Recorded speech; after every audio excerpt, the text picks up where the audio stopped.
Okay, I had some problems with my phone the other day, and so we are going to go ahead and start with problem 1. Problems 1 through 10 didn't record correctly, so I'll go ahead and do that today, and then I'll probably send you the end of it tomorrow. So, question number 1 says, which of the following graphs is the correct plot for y equals 3 sine of x? Now, the first thing that we notice is that the amplitude is equal to 3. So what we're going to do is we're going to look at how far down and how far up we're going on the y-axis from our midline, and anything that's not 3 we're going to disregard. So notice that this one goes from the midline, which is at 0. It goes up 1, 2, 3, 4, and down 1, 2, 3, 4. So this one is not going to be correct. This one from the midline, which is at y equals 0, is going to go up 2 and down 2. So again, amplitude of this one is 2. Now, these two from the midline we're going up 1, 2, 3, and down 1, 2, 3. So this one does have an amplitude of 3, and also this one, 1, 2, 3, and down 1, 2, 3. Also an amplitude of 3. So either of these are possible for our graph of this equation. Now we're going to look at the sine of x. Now remember, the sine of x starts at the midline.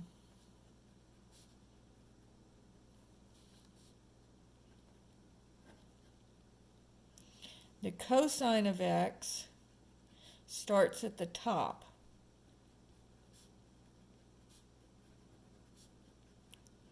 So for this one, we're looking for the sine of x, so we want it to start at the midline.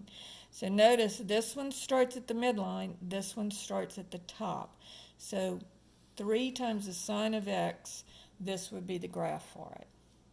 So that's question number 1. Right? This one also, which of the following graphs is the correct plot for y equals negative 3 cosine of x? Now again, we're looking for the amplitude to equal 3. This one, once again, amplitude is 4. This one, the amplitude is 2. So we're not going to use either one of those. Then we have to choose from these two. Now, these two are both cosine functions. Notice that this one starts at the top and this one starts at the bottom. So because of the negative, the amplitude is 3, so we're good there, because it goes down 1, 2, 3 and up 1, 2, 3. This one goes down 1, 2, 3 and up 1, 2, 3. So both of them have an amplitude of 3, and both of them have started either the top or the bottom, so they are both cosine functions. But notice the negative here. Because of the negative, where usually the cosine starts at the top, it's now flipped over. So this would be just 3 cosine of x, but because of the negative, remember, it's reflected about the x-axis, so it gets flipped over the x-axis, and so it's going to, instead of starting at the top, it's going to start at the bottom. And so this would be the graph for negative 3 cosine of x. Now, question number 3 is asking questions about the graph. So looking at this one, notice that from the bottom to the top is 1, 2, 3, 4, 5, 6 steps. So that means that my amplitude will be 6 divided by 2 is 3. So either coming from the bottom and going up 3, 1, 2, 3, or coming from the top and going down 3, 1, 2, 3, I will get to my midline.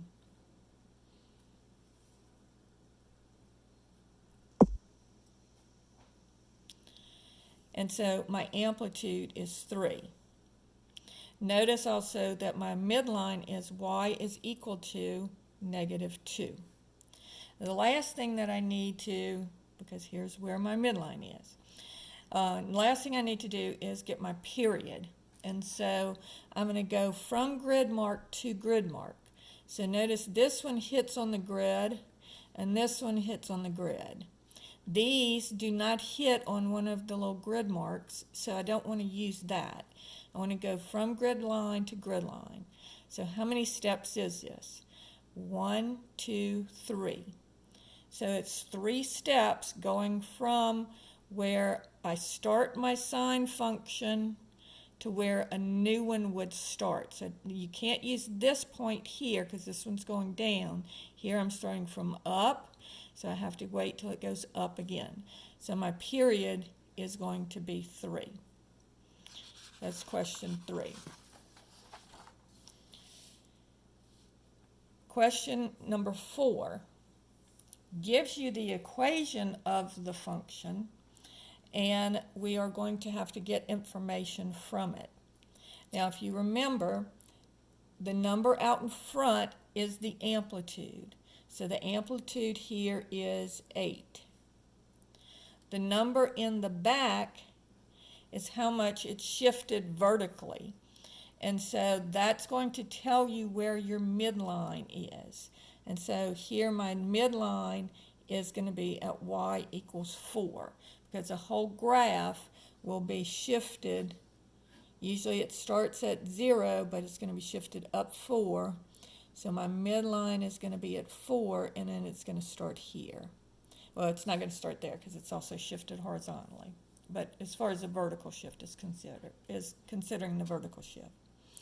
Now, the horizontal shift, all I have to do is what I'm looking for with my horizontal shift is I'm saying what's happening to the origin. And so my origin is at 0. So if I just say x minus 6 equals 0, what's happening there? If I add 6 to both sides, I get x is equal to 6. So my horizontal shift is going to be a positive 6, or 6 units to the right.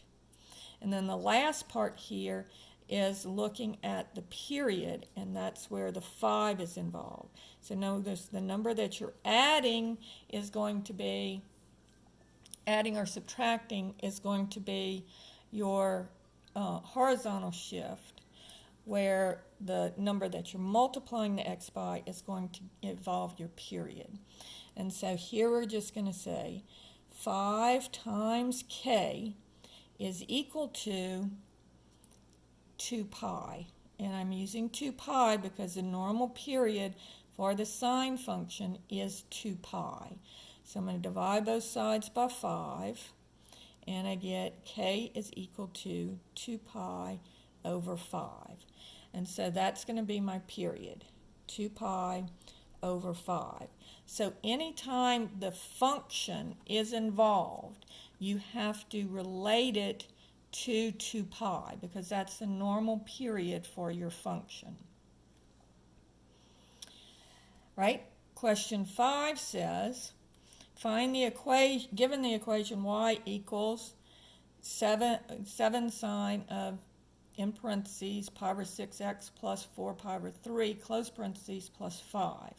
So again, the amplitude is the number out in front, so that's going to be 7. And the vertical shift is going to be plus 5, so my midline will be at 5. Now, this one's a little bit different as far as the horizontal shift is concerned, because notice here we had everything was all factored out, and we had this extra set of parentheses. Here it's not factored out. And so on this one, we're still looking at what's happening to 0, but we're going to say pi over 6x plus 4 pi over 3 is equal to 0. So we have to include this pi over 6 because it has not been factored out. So now I'm going to subtract the 4 pi over 3, so I get pi over 6 equals negative 4 pi, x, 4 pi over 3, and I'm going to divide both sides by pi over 6, And remember over here when I'm dividing, I keep, change, flip. So I keep the first number, I change the division to multiplication, and I flip the second number. So my pi's will cancel, my 3 and my 6 will cancel to give me a 2, and over here everything cancels, and so my horizontal shift is going to be -8.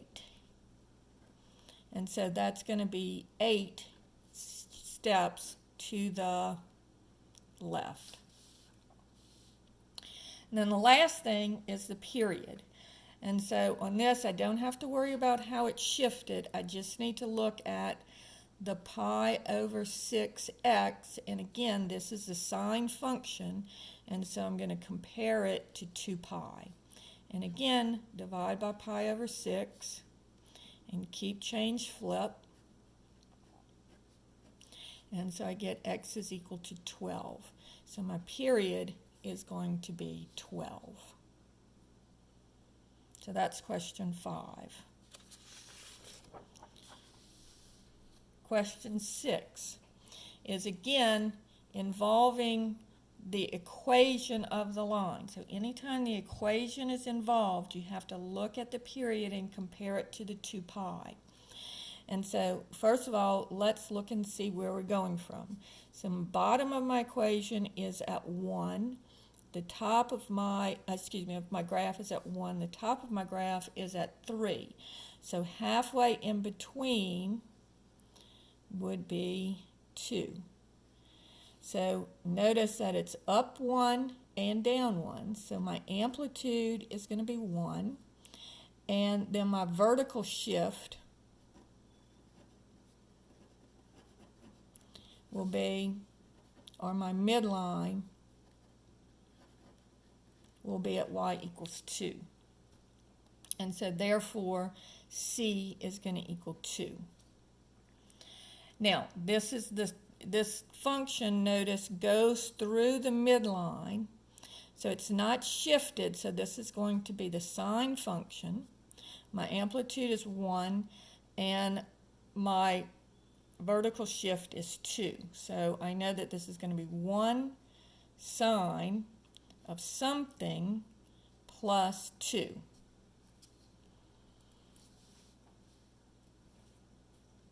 Now, the last thing I have to figure out is what goes in the parentheses, and that involves the period. So first I need to find out what is my period. And the period goes from, and we're looking for grid mark to grid mark. So where it crosses through the grid lines and where it crosses through the grid lines. Now I would go over here, but they don't give me enough of the graph to come over here.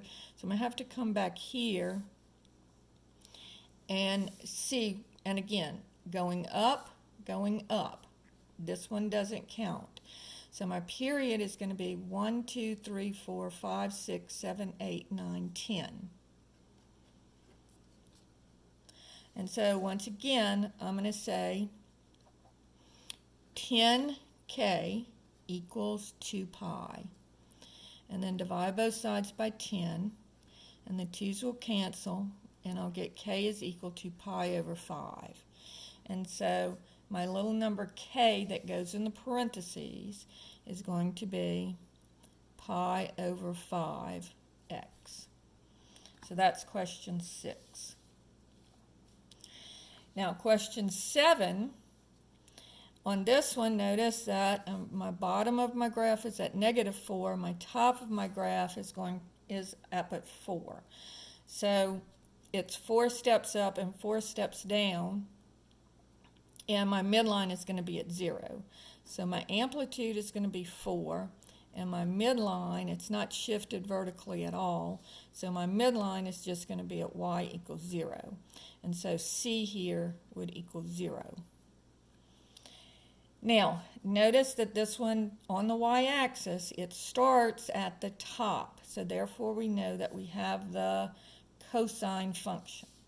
So this is going to be 4 cosine, and then we're going to have to figure out what goes in the parentheses.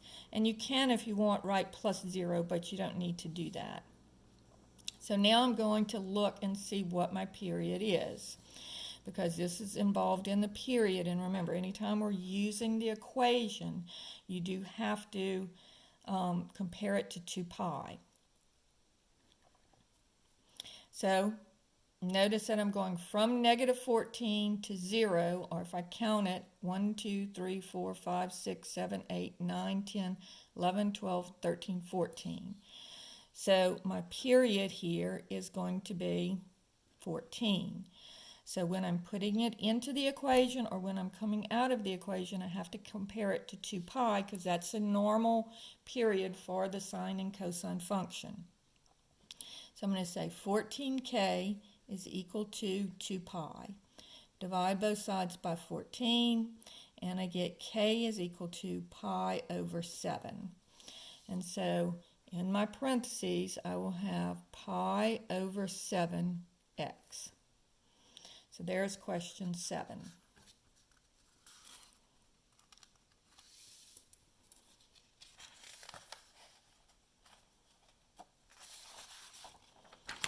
Now question 8 is the Ferris wheel problem. So looking at the Ferris wheel, it says the diameter of my Ferris wheel is 20 meters. So that means that you're going to go up 10 and down 10 from the center of the Ferris wheel. And it's boarded from a platform that is 3 meters above the ground.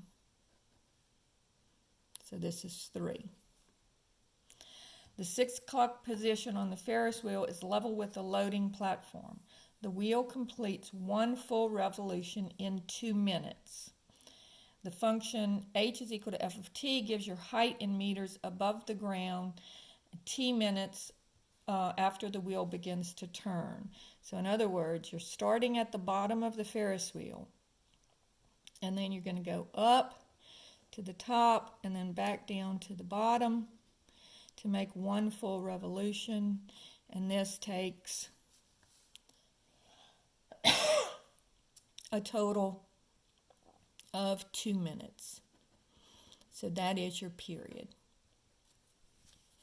All right, so now let's look and see where we're going. So notice that you're starting here at 3, and you're going up to the top is going to be 3 plus 10 plus 10, so that would be 23. And then your midline is going to be at the center of the Ferris wheel, and so that's going to be up 3 and then up 10 more, so this would be at 13. So our amplitude is going to be 10 up and 10 down, so that's going to be 10. Our midline is at y equals 13. We just said that our period was 2. So there's the answers for those 3 parts of the question. Now the last part says, how high are you off the ground after 1 minute? Well, if we look at our graph, 1 minute, we're halfway, and so we would be at the top of the Ferris wheel after 1 minute. And so the top of the Ferris wheel, you're 23 meters high. So that's question number 8. Question 9 is talking about the temperature. So it says the outside temperature over a day can be modeled as a sinusoidal function. Suppose you know the temperature is 50 degrees at midnight,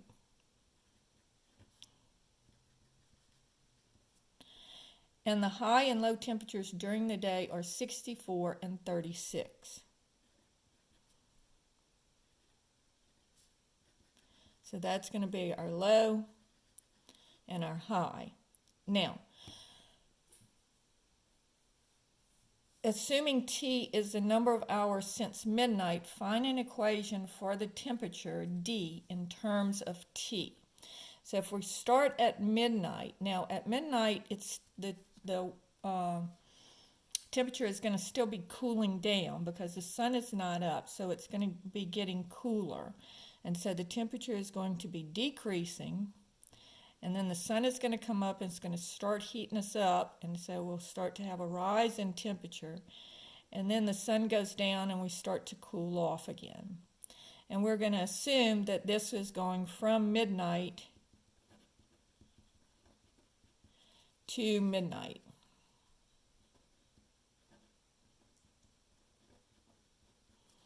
So notice if I take 64 and subtract 50, I get 14. Or if I take 50 and subtract 36, I also get 14. So my amplitude here is going to be 14. Right, so let's see. Also notice that my period is 24 because this goes from midnight to midnight. So my period is 24. And also notice that my midline is at y is equal to 50. And so putting it into the equation, I have to decide, is this the sine function or the cosine function? Well, notice it starts at the midline, so this is going to be the sine function, but notice also that it goes down. So since it's starting down, that means it's been reflected about the x-axis, and so it's going to be negative. So this is going to be negative 14 times the sine, and we'll see what we put in parentheses there, and then my midline is 50, so it's been shifted up vertically 50. Now let's go back to what goes in the parentheses. Well, remember, whenever we're dealing with the sine or the cosine function, we have to deal with the normal period of that function. So I'm going to say 24k is equal to 2 pi. So divide both sides by 24 and then cancel the 2's, and I get pi over 12. So this will be pi over 12. And then be careful, don't put x here. I know we usually talk about putting x there, but this will be t because we're talking about a time interval. Right? And that's question number 9.